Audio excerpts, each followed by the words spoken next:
right, guys, we are going to be in Canada today, guys. We are in Canada. We are going to be checking out average American versus average Canadian. Look, man, of course, I'm born and raised in America, guys. I'm from Kentucky, so Kentucky is not too far from Canada. It's not too far. It's north. It's not too far. You know, I know Justin Bieber, I know Drake, you feel me? But other than that, I'm not gonna lie to you guys. I don't know anything about Canada, bro. I don't remember learning anything about Canada in school. I don't think they taught us anything about Canada. If it had nothing to do with America, they wasn't teaching us anything about Canada, bro. And it's crazy because y'all are right there. Like, y'all are literally attached to us. How do we not know? Like, how do we not learn about you guys? We might have, and I wasn't listening, but I promise y'all, I can't even recall learning about Canada, bro. We never spoke about Canada, fam. So I'm here learning about Canada. If you are from Canada, shout out to you. I appreciate you checking out my video. Comment down below other Canadian things I need to know, bro, because like I said, I just know it's cold. And y'all got the Toronto Raptors as well. That's what I know, bro.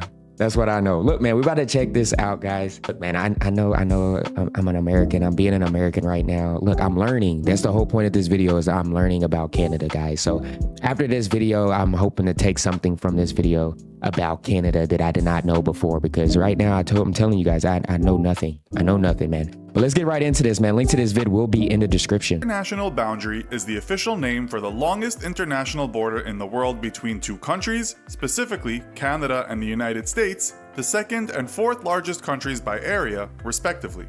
These countries have ever-increasing close cultural and economical ties and similarities. Their shared historical and cultural heritage has resulted in... Okay, hold on. Wait a minute, bro. Okay, before we get into this, because it's just bothering me right now. What be going on up here, bro? Matter of fact, I still got to zoom. Okay, what be going on up here, fam? Like, all the way up in here. What is going on up here in Canada? In these places, in these areas?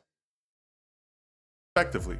These countries have ever-increasing close cultural and economical ties and similarities. Their shared historical and cultural heritage has resulted in one of the most stable and mutually beneficial international relationships in the world. So how do their populations compare? With so much in common between these two nations, we thought we'd take a look and see just how similar and different the everyday person is in this episode of the infographic show, Average American versus Average Canadian. The population of America is just under 326 million people, with the average age being 37.9 years old. And for Canada's population, the total is a little over 36 million, with an average age of 40.6. Y'all real old. The average height for an American male is 5 foot 9 inches, and for a female is 5 foot 3.5 inches. For Canadian males, the average height is also 5 foot 9 inches and 5 foot 4 inches for women. What about weight comparisons? If a person's body weight is at least 20% higher than it should be, he or she is considered obese. When we looked at obesity for Canada versus America, most of the recent studies are for adolescents up to the ages of 19. In the late 1970s, obesity rates for children and adolescents from ages 3 to 19 in both countries hovered around 5%. Those numbers have shot up to around 13% in Canada and 17.5% in the US in recent years. Man, for anybody not in Canada and the US, we like to eat, bro. Y'all seen the foods that we be eating. We just like to eat, fam. All right, we just like a good time. Don't be mad at us because we a little overweight, fam. All right. Don't be mad at us. Though Canada trails America in this area, it is steadily catching up. So what does this say about diet, and what do these neighboring nationals like to eat? Canadians are known for eating poutine, which consists of french fries with gravy and cheese. Potato chips are also different in Canada. They like ketchup chips and all dressed chips, which are a combination of barbecue, tomato, salt, vinegar, sour cream, and onion. Other classic Canadian foods include smoked meat and beaver tails, which are fried dough shaped like a beaver tail with candy and chocolate on top. Americans, on the other hand, eat buffalo wings and s'mores, and of course are famous for their hot dogs and hamburgers. Yeah. All foods that are also available in Canada, but are known for being American. When it comes to life expectancy, according to a report from the US National Research Council, Canadians are likely to outlive Americans due to being healthier and in better shape.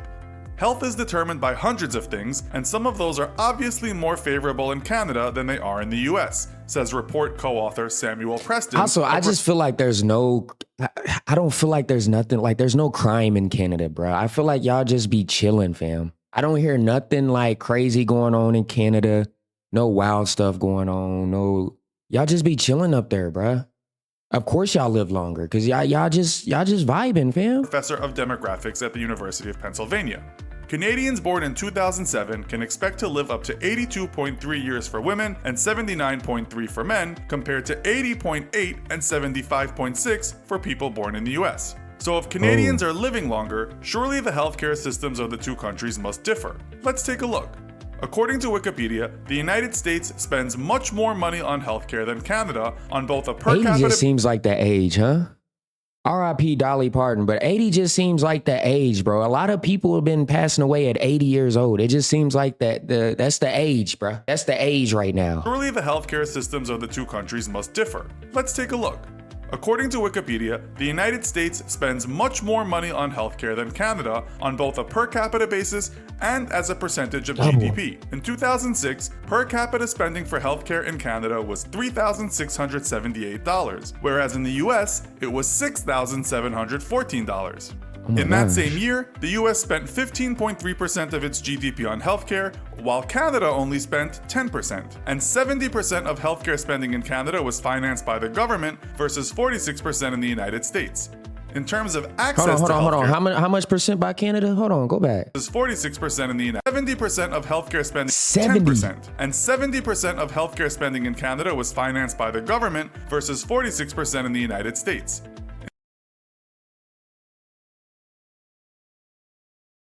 In terms of access to healthcare services, in Canada, every legal resident is covered through a publicly financed provincial or territorial plan, whereas Americans need to purchase insurance to be covered, with the lowest income being eligible for public coverage. Why are we like this, bro? Why are we like this? America, like, we just make it harder for our people, bro. Even when we hurt, fam, when we're sick and we need to go to the hospital, if you ain't got money, fam, it's over. You have to purchase insurance, and insurance is expensive, y'all. I'm not gonna hold you. Insurance is expensive, fam. So, hey, shout out to y'all, man. Y'all, hey, be grateful of that. If you sad today, that's something to be grateful about. I'm telling you, that is something to be grateful about. Through the expansion of Medicaid. What about salaries, you might ask? According to the website numbeo.com, the average income of an American and a Canadian are roughly the same amount. About the same, Canada's yeah. after-tax monthly income is about $36,000. But hell, y'all ain't paying for health insurance, so y'all seeing a lot more than what we seeing. I'm sure, and our taxes too. Hey, come on, fam. Per year, the US sits just below Canada at approximately $35,300 per year.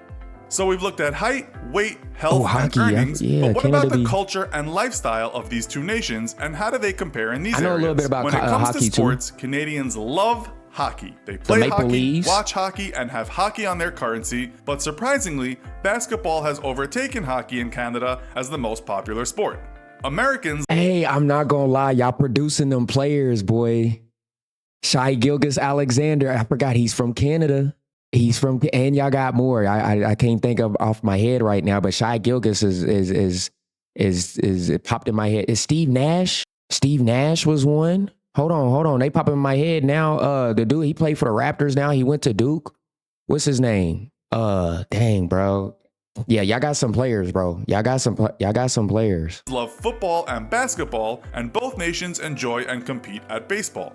When it comes to schooling, Canada doesn't have middle school. Students go to elementary until 6th grade, and then high school from 7th grade to 12th grade before going to college. Apart from Quebec, where students finish high school after 11th grade and then go to vocational school for 2 years before going to college. In the United States, children go to elementary school until 5th grade, then middle school from 6th to 8th, and finally high school from 9th grade to 12th grade. After that, they can go on to college. And what about Bro, look at all that schooling. languages? Well, there are over 500 languages All spoken. that schooling, they didn't teach me nothing about Canada, bro.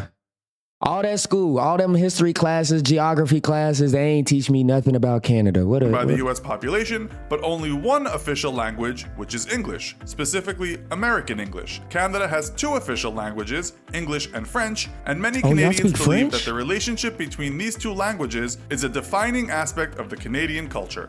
Canada's Official Languages Commissioner has stated, in the same way that race is at the core of what it means to be American and at the core of an American experience, and class is at the core of British experience, I think that language is at the core of Canadian experience.